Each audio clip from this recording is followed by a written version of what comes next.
नाज़रीन इकराम, अस्सलामु अलैकुम वरहमतुल्लाहि वबरकातुहू। बहुत ही खूबसूरत और नाज़ुक मौजू है।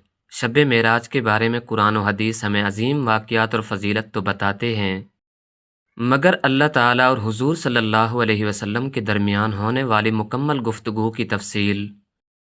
नाज़रीन इकराम, उलमाए इकराम ये वाक़या तो हमें सुनाते हैं, लेकिन वो राज़ की बातें अल्लाह तबारक व तआला और हुज़ूर पाक सल्लल्लाहु अलैहि वसल्लम की गुफ्तगू और अल्लाह तबारक व तआला हुज़ूर पाक सल्लल्लाहु अलैहि वसल्लम को जो तोहफ़ा अता फ़रमाते हैं।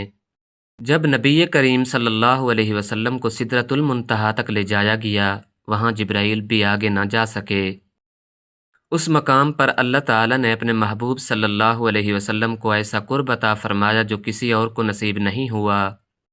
कुरान में इस लम्हे को यूँ बयान किया गया है, यानी दो कमानों के बराबर या उससे भी ज़्यादा कुर्ब।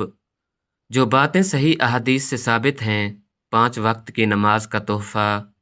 इब्तिदा में 50 नमाज़ें फ़र्ज़ हुई। हज़रत मूसा अलैहिस्सलाम के मशवरे पर बार बार अर्ज़ की गई। आखिरकार 5 नमाज़ें फ़र्ज़ हुई, मगर अजर 50 का रखा गया। ये उम्मत मुहम्मदिया पर अल्लाह का अज़ीम इनाम है। ये वो इनाम है जो अल्लाह तबारक व तआला ने हुज़ूर पाक सल्लल्लाहु अलैहि वसल्लम को अता फ़रमाया। उम्मत की मग़फ़िरत की बशारत। जो शिर्क से बचा उसके बड़े गुनाहों की मुआफ़ी की उम्मीद दिलाई गई। सूरह बकरा की आखिरी आयत। ये आयत बराह रास्त अल्लाह की तरफ से अता हुई। इनमें ईमान, दुआ और मग़फ़िरत का अज़ीम पैगाम है। ये कहना अल्लाह और नबी सल्लल्लाहु अलैहि वसल्लम के दरमियान फ़लाँ जुमलों में गुफ्तगू हुई, अगर हदीस में वाज़ेह अल्फाज न हों तो ऐसा बयान करना दुरुस्त नहीं।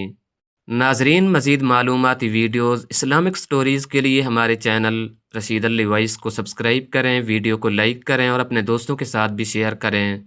नाज़रीन, हमारे Facebook page Rashid Ali voice को फॉलो करें। शुक्रिया।